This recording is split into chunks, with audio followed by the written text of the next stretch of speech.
Well, good morning, everybody. It looks like a lot of people are popping into the Zoom call all at once here. That's good to see everybody. Um, my name is Brian Mickelson. I'm with the Go and Do events, and I'm going to kind of be hosting the meeting today. With us today uh, is Bruce Porter. Bruce is saying hello there, and we have Savannah from our customer service support team. Myself, Brian, Garrett Shelley is on also. Uh, doesn't look like his picture's up, but his name would be there, and Courtney is with us. So we're excited to have this Zoom call and have you learn a little bit more about the trip going to Egypt and the Nile, and the experience that we're going to have teaching you about the gospel on the Nile in Egypt.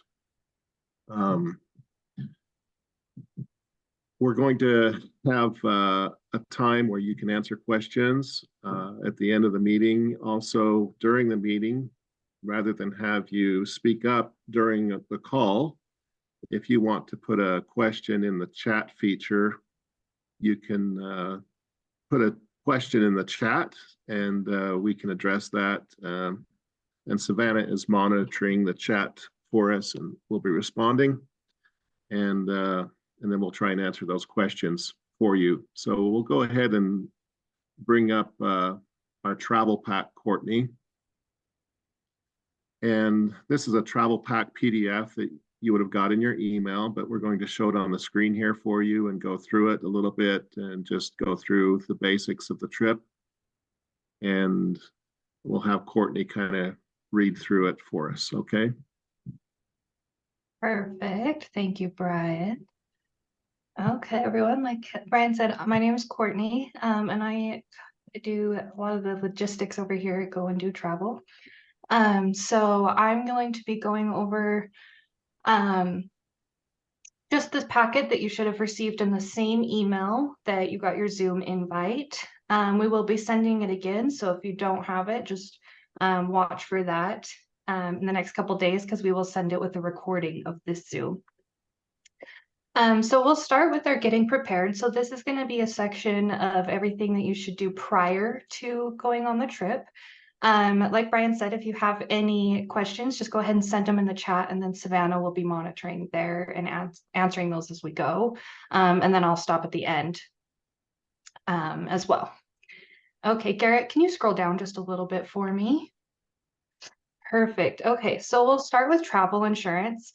If you don't have travel insurance, it is 100% what we recommend it. It is such a lifesaver should you need it. Obviously, you probably won't, well, hopefully won't, we'll cross our fingers, but if you have any delays, flight changes, cancellations, you get sick or anything like that, it is really, really helpful to cover some of those expenses that would come up in that situation. If you don't have any and you would like a quote for some, you can send a message over to Savannah and she can get a quote ready for you. And you can put just the name in the chat referring to insurance, and she can get you a quote over to your email address. But I'll just put in a word about the insurance. Generally speaking, you don't usually use insurance. However, it's not too expensive. And I have been on several trips where it has been required or needed by people. There's two types of insurance that you can purchase. One is if you need it just for while you're on the trip, and that is much less expensive than if you purchase it to insure you prior to the trip for cancellation reasons. And you guys are so close to the trip that I probably would say you probably just want to purchase it for while you're on the trip. And like I say, it's probably a third or a lot less than if you were to purchase it for covering yourself prior to the trip for a reason to cancel prior to the trip. So traveling and getting insurance is a pretty good idea. Also, just one thing I would bring up is keep yourself hydrated while you're on the trip. You are in Egypt, and we have seen a lot of people get dehydrated, and I would keep that in mind just to keep your, I don't know if you have little packets of Gatorade or something to bring with you that are like a powder that you can put into a water bottle, something like that. But just keep in mind that you want to keep yourself hydrated. All right. I'm sorry to interrupt you there. Perfect. Okay, so we're going to move down to verifying your passport. Obviously, you do need a passport to go to Egypt, and you want to check your expiration date on your passport. It does need to be further than 6 months out from the day you return back to the United States. So if you're on the regular tour, I believe that's the 18th. So it would need to be 6 months out from the 18th. Otherwise, the airlines may not let you fly. So just keep in mind on that and just double check those expiration dates. We also recommend that you bring photocopies of your passport and just keep them somewhere where your passport isn't. So that's in your suitcase or your backpack or your purse or whatever it is. This is just super helpful if you end up losing your passport for some reason or something happens to it. This is going to be really helpful for the embassy, the United States Embassy, to be able to get you back into the United States. Okay, so we're going to move down to monitoring your flights. Obviously, just checking your flights up until departure is always good practice, just to see any schedule changes, flight changes, anything like that. The airline industry is constantly changing. If you have not yet sent us your flight itinerary, please, please, please do so. We cannot organize transfers and pickups at the airports if we don't have your arrival times. So I think we have almost everyone, but if we're still waiting for that, please get that over as fast as possible. And also, if you have any flight changes, please just let us know, again, so we can make sure someone's there to pick you up at the airport when you arrive. Checking the weather before you go is going to be super helpful in packing and kind of what you should bring. I know, Brian, do you have any insight on what the weather's like in January over in Egypt? Or Bruce? It's gonna be cool. Cool. Yeah, you'll need to have some kind of jacket. I would suggest, it doesn't rain there very often, but you might want a little, one of those little travel umbrellas, but you need to have a jacket, something you can layer on and layer off, because it'll be cool. It could be, high 60s, low 70s during the day, into the 70s during the day, maybe in January, but it can get cool at night. So on the desert, so just be able to layer. Perfect, thank you. And same goes for Turkey as well. You'll probably want a jacket there if you're doing the Turkey post tour. For sure, Turkey can be cold in January. In Istanbul, it can be cold. So just you'll want something to. You'll want a coat probably in Turkey. So. Perfect. Yes. So just check weather.com if you have any further questions on that, and it can give you some more specifics on what the weather will be like during your trip. As far as cell phones go, you'll want to check with your cell phone carrier and see what international plans they offer. Depending on the carrier, they do daily, they do weekly, some at a charge, some not at a charge. So it really just depends on who you're with. So you'll want to talk to them, kind of see what your options are. If you don't want to pay any extra for any mobile service, you can download the app WhatsApp that you can use for texting and calling while connected to Wi-Fi at no charge. We do a lot of trip communications through WhatsApp as well, and we'll have a group chat there with everyone in it. So that's really handy to have. But it's also a good alternative if you don't want to spend any extra money with your phone plan to be able to use your phone wherever, as Wi-Fi or as WhatsApp is just available on Wi-Fi. Garrett, do you want to scroll down a little bit for me? Okay, so currency and cash. Reputable businesses will generally accept credit cards. If you want to exchange your currency before leaving, you can call your bank and ask if they have exchange services. Otherwise, you can do it when you arrive at a local ATM. if you wanted to get local currency.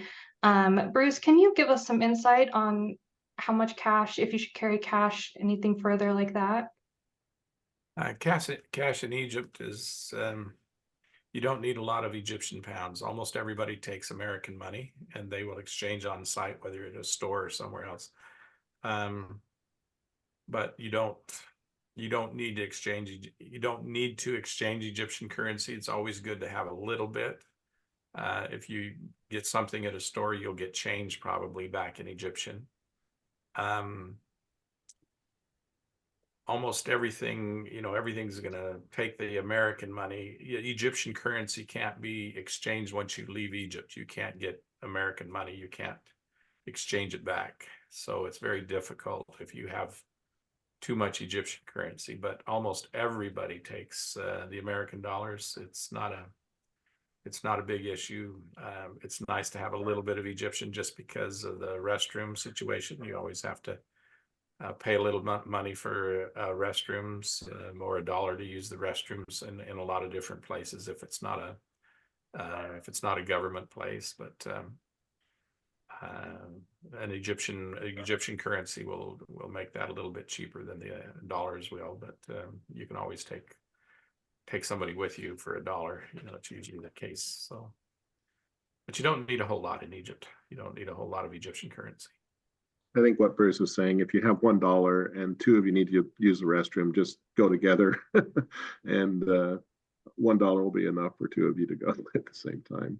So make it a body party. Buddy system. Perfect. Well, thank you for that insight, Bruce. Okay, so we're going to move down. Bruce is right about that. You really don't need to exchange money over there into the Egyptian pounds. So I would just take smaller bills with you for tipping. So a lot of small bills is what you want. Just keep it simple. Stay with the American dollars. And one thing I was going to add there, Courtney, sorry to interrupt. One thing you may want to consider is going to your bank and getting,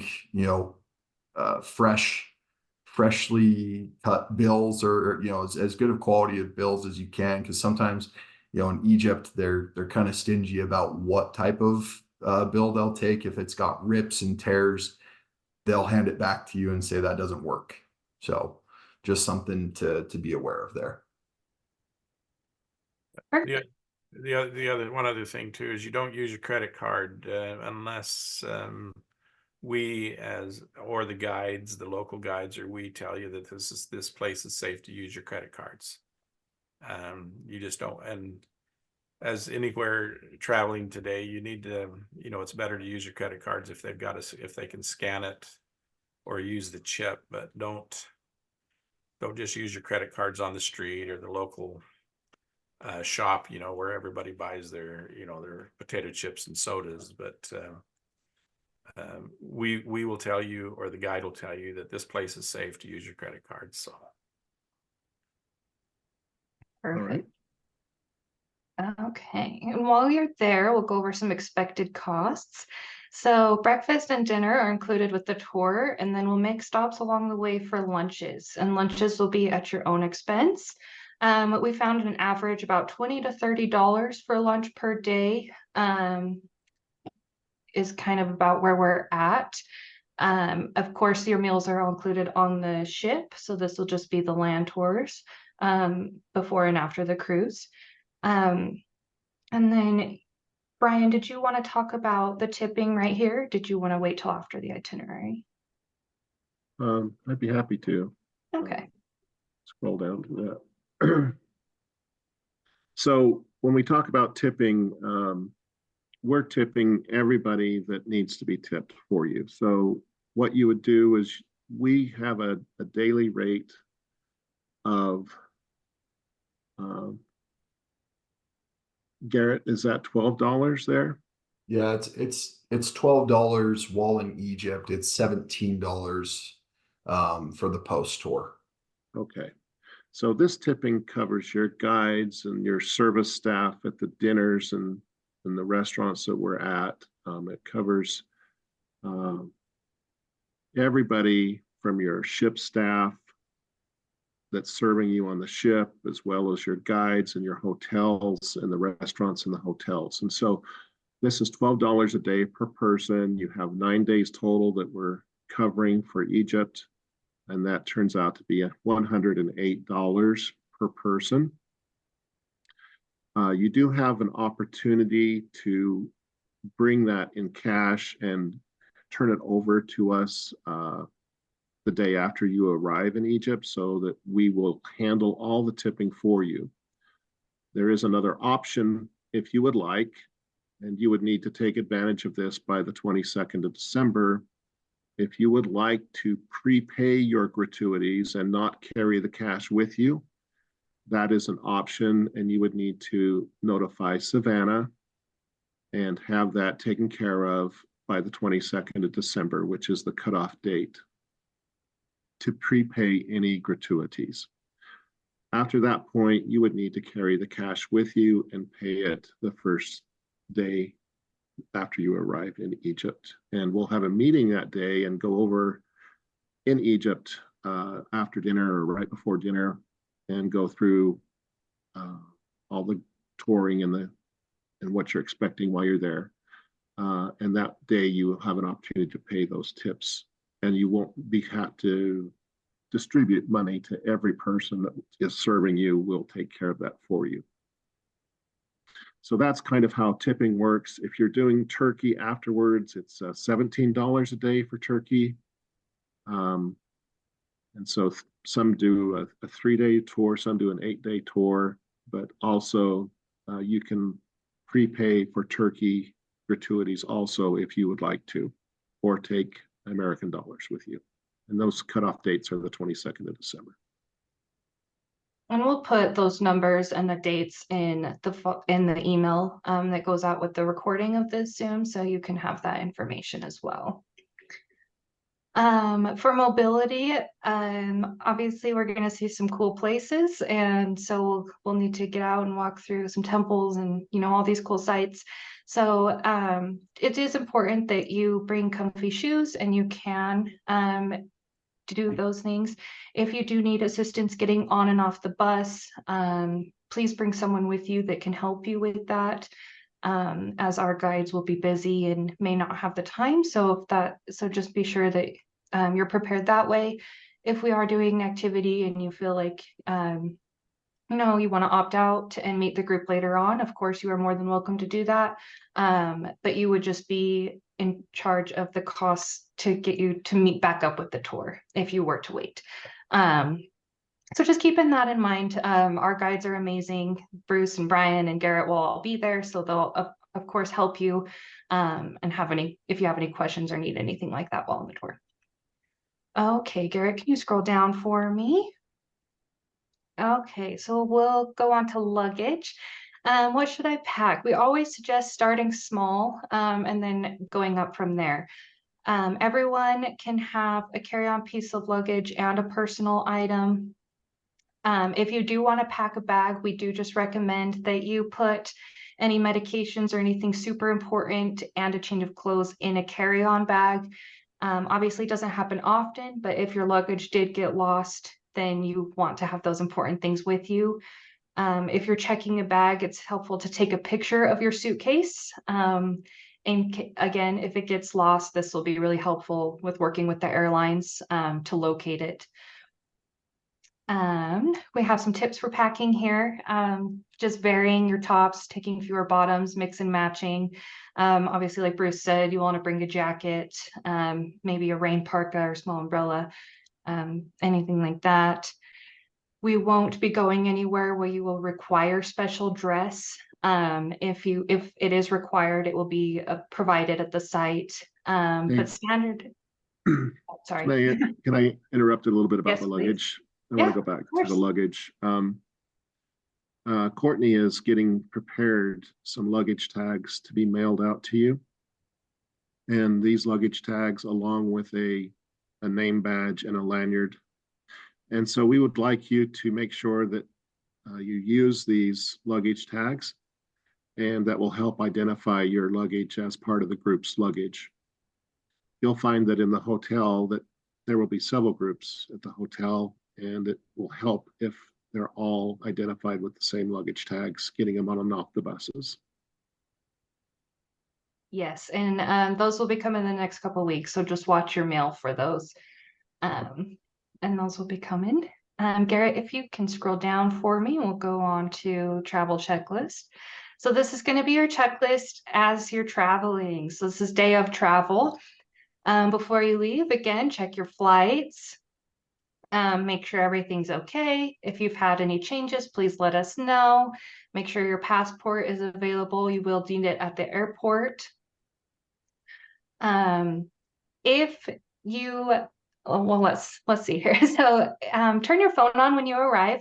That's going to be super, super helpful for you. Our guides will be waiting as you get off the plane right before passport control. And they will have your visas for you. They'll have your arrival times. But if they can't find you, they're going to try and call you. So please, please, please turn your phone on so they can locate you. If you are lost, you can call right down at the bottom of the screen is Bruce's number, and he can kind of help and direct you. You do need a visa upon arrival in Egypt. We have purchased upon arrival visas for you that our guides will have as you get off the plane in Egypt. We highly, highly recommend checking with your airline that this will be sufficient. It's supposed to be, but we have had a couple people that fly out of Phoenix that have had some airline issues. So just especially if you're flying out of Phoenix, just call your airline and make sure everything will be okay on that front. Again, we'll have those for you when you arrive in Cairo. And our guides will be standing there with go and do travel signs, waiting for you, ready to pick you up. Yeah, let's talk a little bit about your arrival into Cairo. And Bruce, you can help out with this, but our guides actually will be at the gate where your airplane arrives, just past the gate. So as you arrive, you're going to see our guides before you go through passport control. So this is a little different. And so they will meet you before you go through passport control. And they will give you your upon arrival visa and put it into your passport, and then you will go through passport control and get stamped. So this is a little different. Go ahead, Bruce. You're gonna receive a declaration, just kind of a passport declaration like you get anywhere. You just gotta fill that out. You're gonna have to fill that out before you go through passport control. But Brian's right. The agents will be at the bottom of the escalator when you come down, and before you go through passport control, and they will put a visa in every one of your passports so that you can help you through passport control, and then you go collect your luggage. I would suggest that everyone, just for the sake of ease and everybody knowing everybody, wear your lanyard that you're going to get. You'll be able to recognize people in the airport that are going to be on the same tour, and the agents and the guides will be able to recognize you when you arrive in at the airport. So wear your lanyards, and as was said, turn your phones on. Make sure your phones are on so that you can contact, or we can contact you if you don't arrive, and make sure that everyone knows. Use your app to let everybody know if there's a delay, or let us know that if there's a delay in your airline, or there's been a change or a cancellation or something like that, because we have to let the agents know so that they can make sure that you've got transportation when you get there. So wear your lanyards, turn your phones on, and you don't need to worry about anything. They're going to be there to help you right through passport control. Perfect. Yes, they'll take really good care. Do we have any questions up to this point? Let me make one other suggestion. Yeah. That's take a hard copy of your passport page. Keep it in somewhere other than where your passport is, but take a hard copy. But I would suggest taking a picture of it too with your phone, so you've got it on your phone in the event something happens or there's an issue. But just make sure that you've got a copy of that passport, a hard copy, and maybe a picture on your phone would be good. Same thing with like your insurance card or your insurance policy that you buy, make sure you have something in two different places. So maybe one's in your big bag, one's in your small bag, one's in your wallet, or something like that. Just different places where you would keep important documents that would be required for your health and well-being or your transportation and documentation. Perfect. Okay, Garrett, if you want to scroll down to the itinerary for me. So we're going to walk through the itinerary. This is going to be more as what we're doing day by day. Before the trip, you will receive a more broken down itinerary with all the sites and kind of just more specific details. So watch for that, but we'll go over just kind of our daily here. So the 9th is going to be our departure day. We'll depart from the US, and because it is such a long flight, we will arrive the 10th. I will have all of our arrivals. Our team will be there to take you to the Concord El Salam Hotel. And this will just be an arrival day, so pretty laid back, as well as the 11th, we will have kind of an acclimating day.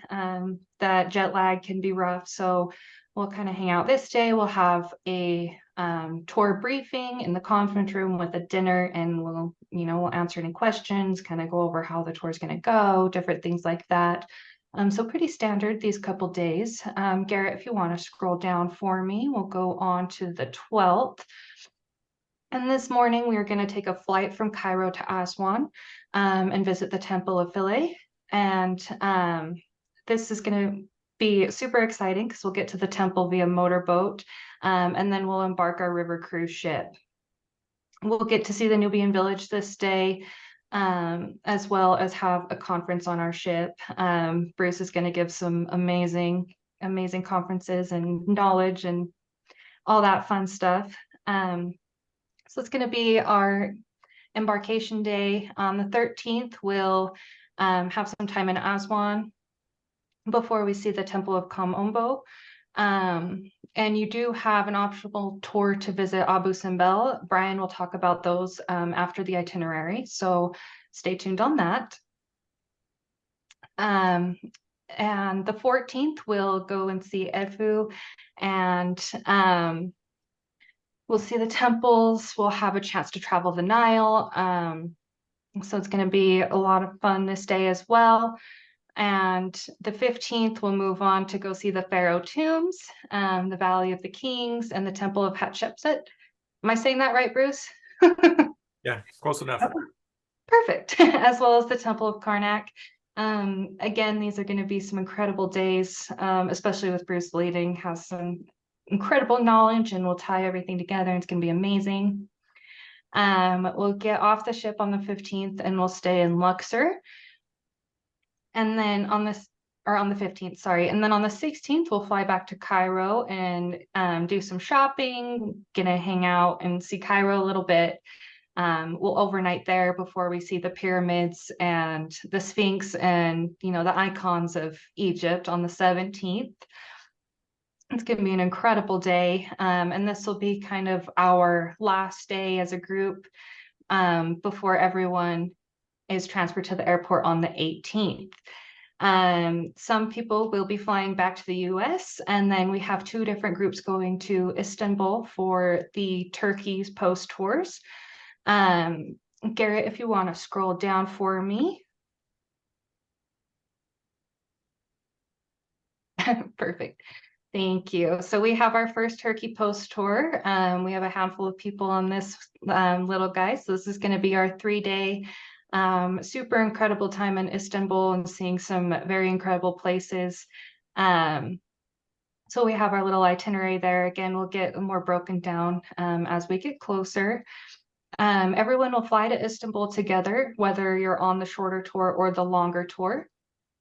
And we'll all get taken care of when you reach Turkey. And so this tour will go until the 21st, and then we have our extended post tour that will go through all of the best of Turkey, led by Bruce, of course, and some really incredible sights through here. We'll begin in Istanbul, head to Cappadocia, see all those incredible places. Garrett, if you want to scroll down. And then we'll kind of go through the smaller cities out through the less known parts of Turkey. We'll see Konya, and I don't even know how to say some of these cities. Bruce, can you help me out? I'm sure you're you're the expert here. On the 22nd. Yeah, on the 22nd, we're going to go to Pamukkale, which is Never guessed that. the word kale in Turkish means castle, and Pamukkale means the cotton castle. And so we're going to go to Pamukkale in Hierapolis, which is very close to Laodicea, which is one of the 7 churches mentioned in the book of Revelation. Laodicea is there, so it's all real close to that area there. So Pamukkale is going to be an exceptional place. Hierapolis is, Cleopatra and Mark Antony used to visit Hierapolis on a regular basis. This is where Philip, the Apostle Philip, was killed or martyred, was there at Hierapolis. So it's an impressive place. So can't say enough about it. It's fun. It's beautiful. It's unreal. Yes, it will be beautiful. So we'll stop there. We'll overnight. We'll head on to Ephesus the next day. We'll end in Kusadasi, see some incredible things that day as well. Mary's house, the Basilica of John. And then on the 24th, we'll head back to Istanbul before we catch our departure flights back to the US on the 25th. I know that one was really quick, but again, we'll have some breakdowns of these closer before we go. And I'm going to turn the time back over to Brian, and he's going to talk about some excursions and fun things like that. Okay. All right. Screen is changing up a little bit in front of me. Not sure how it's going, but Bruce is with me on this, but we will be in Cairo for a day of acclimation before we fly to Aswan. So we've scheduled a day that you can recover from your jet lag. And so once you arrive in Cairo on the 10th, the 11th is a day that you can rest up in Cairo, and the hotel is lovely, and there's meals for you, and there's pools, and you can just relax and catch up if that's what you would like to do. And so some people have said, I don't want to relax. I want to do something. So we have an opportunity to visit Memphis and Saqqara. So this is an optional thing that you can do if you would rather not rest up. And so, Bruce, we can talk a little bit about the importance of the significance of what is found in Memphis and Saqqara. And this will just be an opportunity for you to do something other than stay at the hotel if that's what you'd like to do. Now, when you talk about these optional things that are available, like our Memphis and Saqqara day, or taking a hot air balloon ride if you want to do that, or you want to take an optional excursion to Abu Simbel, or take a carriage ride in a horse-drawn carriage. Those things we will offer for you, and you can either prepay those with information that we're going to send out to you with the video, or you can pay cash for them in Egypt when you're there. So you can decide now and prepay. You get a little better price if you prepay, but you can certainly add them on if you want to pay cash for them in Egypt. So the Memphis and Saqqara tour is a day tour, includes a nice lunch with it, and we let Bruce tell us a little bit about what we would see in Memphis and Saqqara. Hey, when you arrive on the 10th, you're going to leave on the 9th, you're going to arrive in Cairo on the 10th. Most everybody's going to get in the evening time, anywhere from 8 p.m. to 1 a.m. 12, yeah, 1 a.m. So that's generally the way it works, which means the next day you would think you're going to be dead tired, but You are, but late in the afternoon, because your jet lag is going to kick in and you're still going to be on American time. And on the 11th, on that free day, you're still going to wake up at 5 or anywhere, usually about 3 a.m., 3 to 4 a.m. You're going to wake up and you're going to be ready to go, because that's going to be mid-afternoon at home or mid-morning at home. And so you're going to be awake pretty much. It doesn't really kick in until about 2 or 3 o'clock in the afternoon. But Memphis and Saqqara is important because that was the capital of Egypt for centuries and centuries. This is where Abraham lived when he came to Egypt with Sarah, because of the famine in Canaan. They lived in Memphis, the area what's called Memphis today. Not only did Abraham live there, but that's where Joseph was. That's where Joseph lived. That's where he was put in prison. That's where he worked for Potiphar and then was put in prison. That's where he was taken out of prison. The prison has actually been found. We'll be able to stop and kind of see where it was. They excavated and then they covered part of it back up again, but we'll see the prison where Joseph was. This is where he grew up. This is where he became vizier of Egypt, or what we might call a prime minister of Egypt. This is where the brothers of Joseph, the other tribes, the other 11 tribes, 11 brothers of Egypt came to Memphis in order to, in looking for food because of the famine in Canaan. This is also where Moses grew up. This is what would be the home of Moses, is Memphis and Saqqara. It's where Moses was, where he grew up. He was probably educated and trained as a military person, probably in Luxor, but this is his home. This is where the palace was, that he would have been. This So was the capital. Memphis would be where he was taken from the river in the reed Right. basket and picked up and became the child of Hatshepsut, or whatever you want to call her. Yeah. The stepmother. Stepmother. But this, it's important. Also, the oldest pyramid in the world is here at Saqqara. Saqqara is the oldest pyramid, and the oldest temple complex in the world exists here. The oldest pyramids and the pyramid texts that exist all come from Saqqara era. Saqqara is the burial ground for Memphis. Memphis is the city. Saqqara is the cemetery. And so Memphis and Saqqara is very important when it gets into when you're talking about biblical history and biblical characters, especially those in the time of the patriarchs or the patriarchal narrative, what we'd say Genesis. So that's it's an important place. Most people think that Egypt is the pyramids and the Sphinx. If somebody goes to Egypt, they want to see the pyramids and Sphinx. But that's just one little drop, one just minor part of what's in Egypt. And Memphis and Saqqara, Luxor, Thebes, Aswan, Abu Simbel, these are all other. This will expand your knowledge and understanding of Egypt. But the pyramids and Sphinx are just minor things compared to the rest of it that's there. So Memphis and Saqqara is well worth it if you feel like going. If you don't, you don't have to. But if you feel like going, it'll give you something to do. It'll be a short bus ride, but when I say short, it'll be a bus ride. But you'll be most of the day on the bus. So this will be a tour that will probably leave around 9:30 or maybe 10 in the morning. We'll go down to Memphis. We'll see the city of Memphis. We'll have time at Saqqara and a lunch, and some opportunities there to visit places in that area and come back. So it'll be probably back around 4 or 5 p.m. So about 9:30 a.m. to 4 or 5 is the time frame for visiting Memphis and Saqqara. Yeah.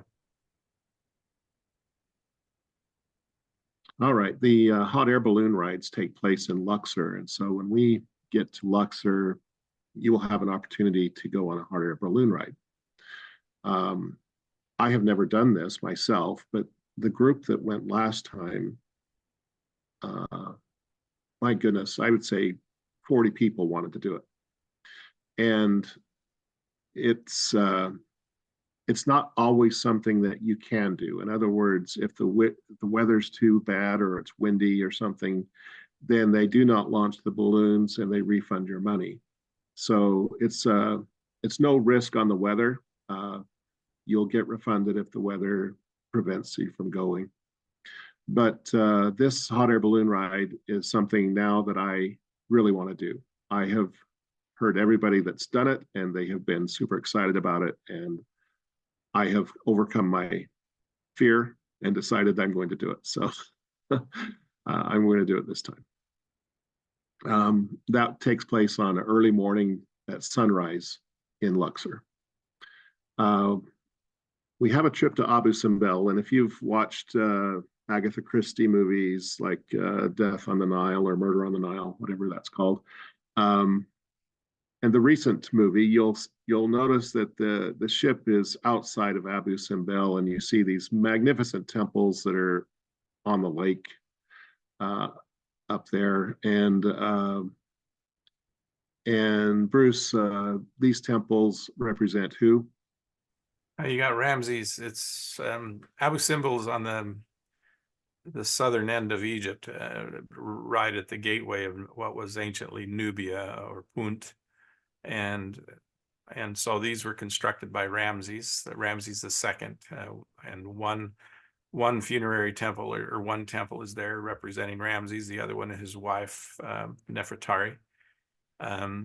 These are the ones, if you remember, some of you may remember, but back in the 60s, the Aswan High Dam was constructed and the water was coming up. We're going to cover these up. And so they moved the whole mountain because they wanted to preserve these temples. And so they moved them, keeping their same orientation towards the compass orientation so that they could get the same effect of the sun at certain times of the year.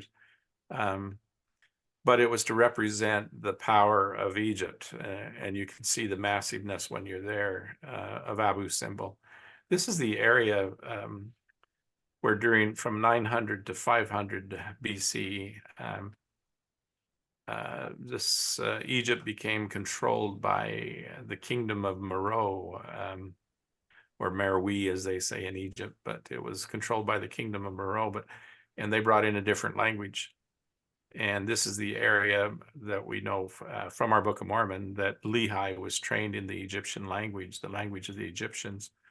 Well, it's the kingdom of Meroe set up a new language within Egypt called Meroitic. And this would have been the language that Lehi would have been most familiar with, is Meroitic, that comes from this area of Abu Simbel. But Abu Simbel is impressive. You walk around the corner there and it almost takes your breath away. Most scholars, a lot of Egyptologists, feel that in the temple of Ramses there, that there is a depiction of the Temple of Solomon, or at least the tabernacle and the Ark of the Covenant carved onto the walls of that temple. So when you go in, you go to the right and you'll be able to see what it shows. Foreigners worshiping, kneeling down, worshiping, and it shows a box with two people on it with wings stretching over the top of the box, that they feel that might be connected to either the tabernacle of the wilderness or the Ark of the Covenant inside the Temple of Solomon. So you don't see very many of those, and that's one place where you get to see it there at Abu Simbel. It's a bus ride. It takes a little while to get there. You'll make a stop on the way, but it's almost everybody that goes, I haven't heard anybody say the trip wasn't worth the tour. And it is. It's impressive. It'll take your breath away.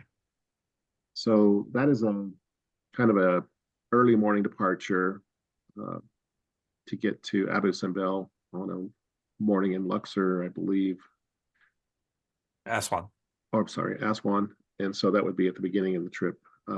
And so you would go out there by bus and return by bus. And so that is an option. Abu Simbel is a $200 option to go out there and back. The Memphis and Saqqara, which we talked about first, is a $95 option, and the hot air balloon ride is a $200 option. Okay, so we want to talk a little bit about the Luxor carriage rides. These are horse-drawn carriages that will pick you up at the hotel and take you on an evening tour in Luxor. You can see the lights of the temples of Luxor and Karnak and get a ride around town. This is a very cultural experience.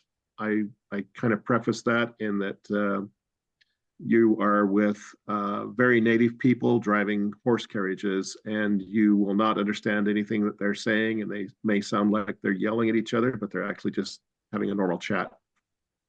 And so you may feel like that, oh my goodness, this is a scary experience because I'm on this carriage ride with this guy that doesn't speak English and he's yelling at his horses and the guy's next to him. I want you to know that this is a very common thing, and it's very natural for them to be that way, and it's just a different culture. I made the mistake once. We were there on a Valentine's Day, and I said, you know, you might want to go on a romantic carriage ride, and the people went out and said that was not romantic. So but when we preface it with it's a very cultural experience, and it's something you really ought to do because you're going to have fun and you're going to see things, and it's going to have a little bit of a Indiana Jones flair to it. You'll probably enjoy it more if you understand it that way rather than I'm taking a romantic carriage ride. So this carriage ride will pick us up at our hotel or by the ship, either way, but it's a $27 carriage. I mean, let me say something. It's probably, it'll be one of the most impressive and memorable experiences you'll have. I tell people you don't go to tour Egypt. You don't just travel through Egypt. When you go to Egypt, you go there to experience Egypt. You experience the sights, the sounds, the smells, the way the people live. You know, you experience Egypt. And one of those experiences, taking that carriage through the marketplace in Luxor, going down through the marketplace, as Brian said, it's a very Indiana Jones type of experience in that marketplace.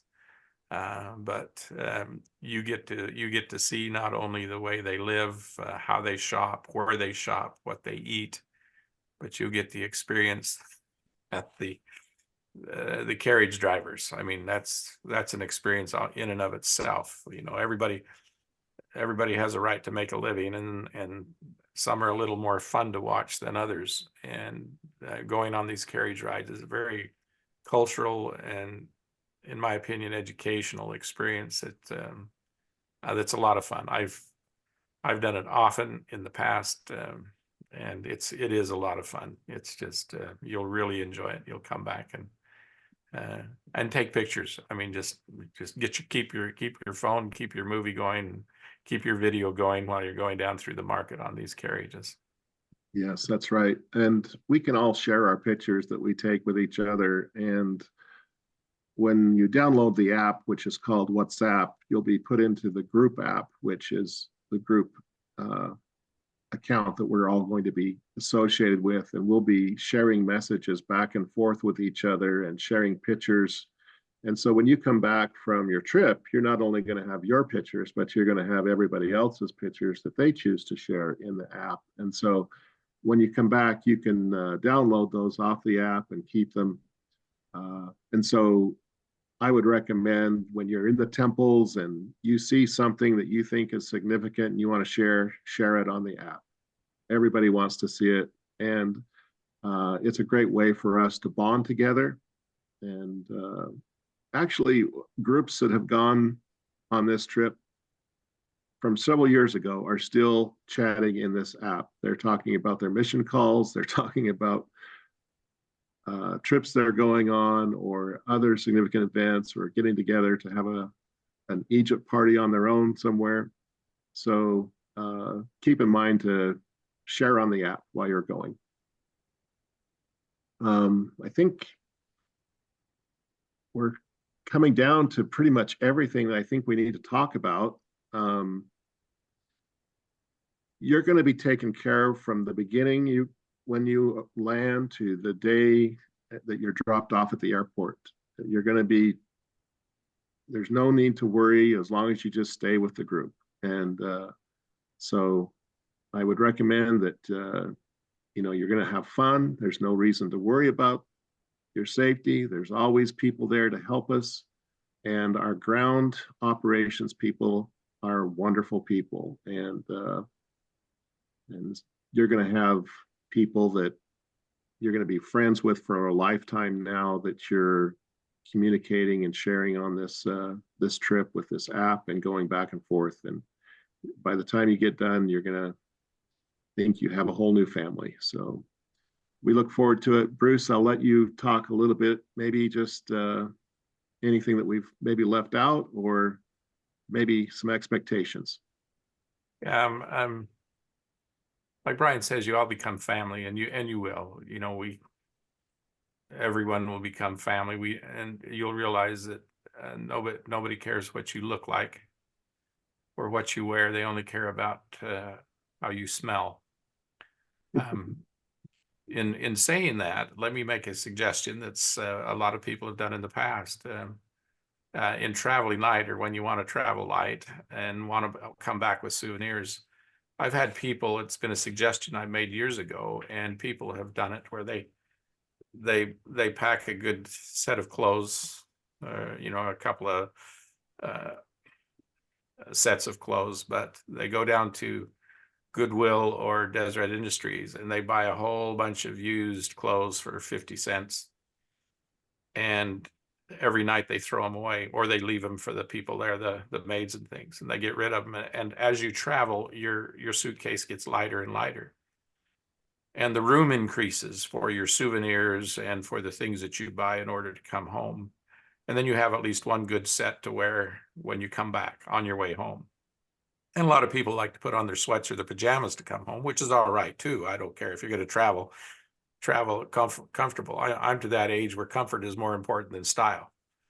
And in my opinion, style just means it costs more and it's more uncomfortable, and it means nothing, so, but I've had a lot of people pack clothes that they bought at Goodwill or Deseret Industries, and they just leave them there every night they get rid of them, and they got another one to put on, and they come back with an empty suitcase or a room to put all of their things in. So like I say, we're all going to become family, and it doesn't matter what you're wearing, what kind of clothes you got on, you're going to be family anyway. So travel light and, enjoy yourself. Again, Egypt is a third world country, and don't expect it to be like the United States. Don't expect things or people to take care of you like you might in the United States. It's going to be different, and so you expect that difference. You're gonna see it's gonna look like it's dirty and filthy, which it is, and you're gonna question, why do they live this way? Well, they live this way because their great grandparents lived this way, and everybody's lived that way since that time, and they're just not going to change. It's just the nature. That's why I say you experience Egypt. And you need to expect an experience, not just a tour, but a real experience. Come back and recognize and appreciate the history that's there and what's gone on. You're going to learn more in Egypt. You're going to learn more about our Latter-day Saint temples there, and probably learn more about the atonement from what we see there in Egypt than you will at Deseret Book. If you keep in mind that Abraham tells us that first Pharaoh was a righteous man and sought earnestly to imitate that order, speaking of the religion of Egypt, that first Pharaoh sought earnestly to imitate that order established in the days of the first patriarchal reign, even the reign of Adam. And so what we see in Israel is an Aaronic order. Everything in Israel after the time of Moses is an Aaronic order. Everything in Egypt is a patriarchal and Melchizedek order, a higher order. So the things in the temples in Egypt are based upon a Melchizedek order, or a higher order, where the temples in Israel are based upon an Aaronic order. So you'll see more and learn more about our temple and our gospel in Egypt than you will going to Israel, actually, other than Christ. And so and even going into Turkey, we're going to see the same places that Paul has gone to. We're going to see probably 3 of the 7 cities that Paul went to. We're going to go to Konya, where Paul was. We're going to go to Cappadocia. We're going to go to Ephesus, where Paul and John were, and where Mary probably lived, the mother of Christ lived until she passed away, for those who are going to do that part of that tour. But in Egypt, it's an experience and it's going to be an education. The goal that I have as a guide is to make my goal is to make the education alone worth the whole value of the trip. And that's what we want to do. We want you to come away with an understanding, a scriptural understanding that will change your life. And you may not believe that that will happen, but you will by the time the tour is over, I can guarantee you. Yeah, so I think you're going to be really excited about the trip, and I'm hoping that this meeting has given you a little more sense of what you're going to expect. And I would mention, Bruce, that the hotels and the food and everything that you're going to be eating in Egypt is first class. The hotels that we stay in Egypt are top notch. I mean, it's better than any hotel except for the Grand Little America downtown here in Salt Lake. You're going to be staying in some very nice hotels, and you're going to have all the amenities you need. But when Bruce is talking about going out, and when you see the city and you see other things, you'll see the third world. But you don't need to worry about where you're staying. You're going to be in good hands and in a great place, and the food's going to be wonderful. My favorite place in the world to go is Egypt. And it's hands down the most fun and most pleasant place for me to go. I feel like I'm treated like a king where I stay, and I feel like my education is well worth it, because what we find in Egypt is just amazing when it refers to the gospel and the atonement and the meaning of the temples that we have. So Bruce is right on that. We're excited to have you come along. We'll be there to meet you. We'll be there to send you off, and so feel comfortable. Let me just say, Brian, a lot of people worry about the safety, but you're safer in Egypt than you are here in the United States. I mean, you really are. Egypt is, when it comes to walking around the streets or going somewhere, you're actually safer in Egypt than you are any of the major cities here in the United States. And that's probably by a long shot. I've never felt unsafe there. I've been there. I've been going to Egypt since 1974. Tourism is so important to these people that they protect us beyond measure. And you're going to say, okay, well, why is this guy walking around with us that has a machine gun under his suit coat? And it's just because the Department of Tourism in Egypt absolutely wants nothing to happen to you. And we have security with us all the time, and you will never know that they're there. But we have it there for you, and nothing ever happens because nobody wants to test it. You'll be just fine. All right. Again, as far as cash, I would bring cash with you. You know, if you want to get these tours and you want to prepay them, make sure you prepay the tour, or you'll pay in cash when you get to Egypt for these tours. And we'll have an email out with the tours and what the cost is if you prepay it versus if you pay for it there. You get a little bit of a savings if you prepay it by the 22nd of December. If you want to pay for it there because you don't know whether you want to do it until you get there and look at it and see what you want to do, then you'll pay maybe $10, $15 more or something for it, but it's your choice if you want to prepay it. Again, the hot air balloon ride is refundable should the weather go bad, so there's no risk there. I think as far as getting to the airport and checking to make sure that you can board your plane without having to buy a pre-visa, you shouldn't have to. The only experience we've ever found is that one person in Phoenix doesn't know how to read the documents well and was forcing people to buy an e-visa before they left. But that's not what the Department of State states on their website, and that's not been our experience. It's just one oddball in Phoenix that was happening to.